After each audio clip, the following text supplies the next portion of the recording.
Magandang umaga. Narito na ang pinakahuli sa ating lagay ng panahon ngayong araw ng Tuesday, June 2, 2026. Narito ang ating pinakahuling satellite image kung saan ang southwest monsoon o habagat nakakaapekto na ngayon sa may Luzon at sa may kanlurang bahagi nga ng Visayas. Itong southwest monsoon nagpapaulan pa rin sa malaking bahagi ng Luzon at ilang bahagi ng Visayas area. Samantalang yung minomonitor nating bagyo, noong mga nakaraang araw na pumasok sa ating Philippine Area of Responsibility na binigyan natin ng local name na Domeng, ay lumabas na nga ng ating Philippine Area of Responsibility kahapon ng 11:30 a.m. Kaya sa ngayon, wala na tayong minomonitor na low pressure area or bagyo sa loob or malapit sa ating Philippine Area of Responsibility. Dahil naman sa southwest monsoon o habagat, may inaasahan pa nga rin tayong mga malalakas na paulan kaya meron tayong nilalabas na weather advisory. Ito ay updated kaninang alas 5 ng madaling araw. Kung saan 50 to 100 millimeters ng mga pagulan, posible yan sa Occidental Mindoro, Batangas, Cavite, sa may Bataan, pati na rin sa may Zambales. Kapag 50 to 100 millimeters yung mga pagulan, yung pagbaha ay posible sa mga areas na urbanized, low-lying at malapit sa river at ang landslide ay posible sa mga landslide-prone areas. Yan yung mga 50 to 100 millimeters sa pag-ulan ngayong araw. Bukas naman, 50 to 100 millimeters na mga pag-ulan posible pa rin sa may Occidental Mindoro, Batangas, Cavite, sa may Metro Manila, Bulacan, sa may Bataan, Pampanga, Zambales, Tarlac, pati na rin sa may Pangasinan.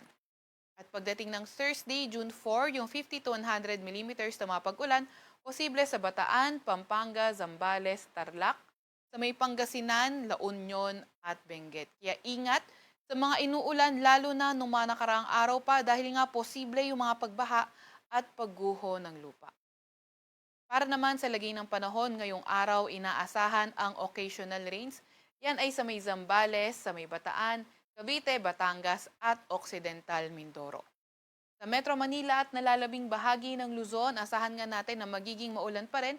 Ito ay kalat-kalat at may mga kasamang thunderstorms. Yung mga kasamahan natin sa Regional Services Division patuloy na maglalabas ng mga thunderstorm advisory, rainfall advisory o hindi kaya heavy rainfall warning kung kinakailangan.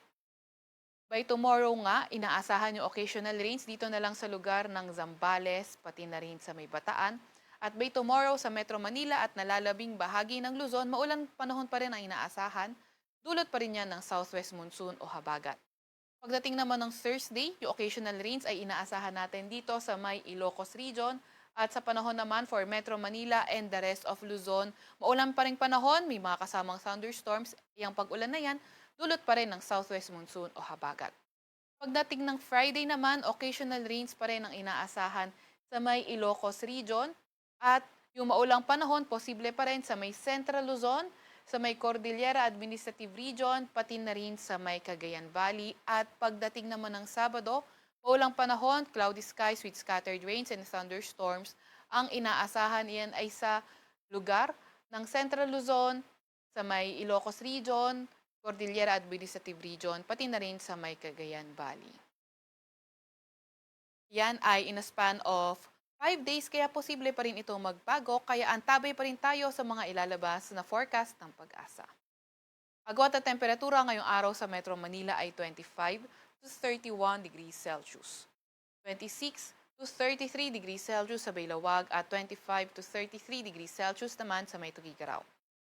17 to 24 degrees Celsius sa may Baguio, 23 to 31 degrees Celsius sa may Tagaytay at 26 to 32 degrees Celsius naman sa may Legazpi. Agwat ang temperatura ngayong araw sa Puerto Princesa at Calayan Islands ay 26 to 32 degrees Celsius. Para naman sa lagay ng panahon sa may Visayas at Mindanao, inaasahan na magpapaulan pa rin ang habagat o southwest monsoon sa Western Visayas at mas magandang panahon sa may Mindanao area at nalalabing bahagi ng Visayas kung saan partly cloudy to cloudy skies sa ating naasahan at may mga tsansa ng mga localized thunderstorms. Naasahan nga natin by tomorrow until Saturday, posible na yung mas magandang panahon sa buong Visayas at Mindanao at mga tsansa lamang ng thunderstorms yung ating babantayan. Ang pinakamataas na temperatura sa may Cebu, Tacloban, Zamboanga at Davao ay aabot ng 33 degrees Celsius. 26 to 31 degrees Celsius naman sa Iloilo at 25 to 32 degrees Celsius naman sa may Cagayan de Oro.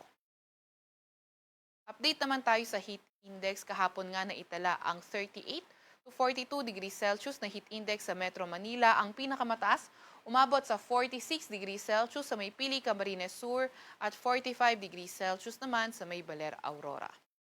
Ngayong araw, tinataya nga ang 38 to 41 degrees Celsius na heat index sa Metro Manila at ang posibleng pinakamataas ngayong araw posibleng umabot sa 43 degrees Celsius. Yan ay sa mga lugar ng Tuguegarao City sa Cagayan, Baler, Aurora, Infanta, Quezon, Pili, Camarines Sur at Borongan, Eastern Samar. Wala pa rin tayong gale warning sa kahit anong dagat baybay na ating bansa. Sa Kalakhang, Maynila, ang araw ay sisikat ng 5:26 ng umaga at lulubog ng 6:22 ng hapon. Huwag magpapahuli sa update ng Pag-asa. I-follow at ilike ang aming X at Facebook account, DOST-Pag-asa. Mag-subscribe sa aming YouTube channel, DOST-Pag-asa Weather Report. At para sa mas detalyadong impormasyon, bisitahin ang aming mga website, pag-asa.dost.gov.ph at panahon.gov.ph. At yan nga muna pinakahuli sa lagay na ating panahon mula sa Weather Forecasting Center ng Pag-asa. Veronica C. Torres, nag-uulat.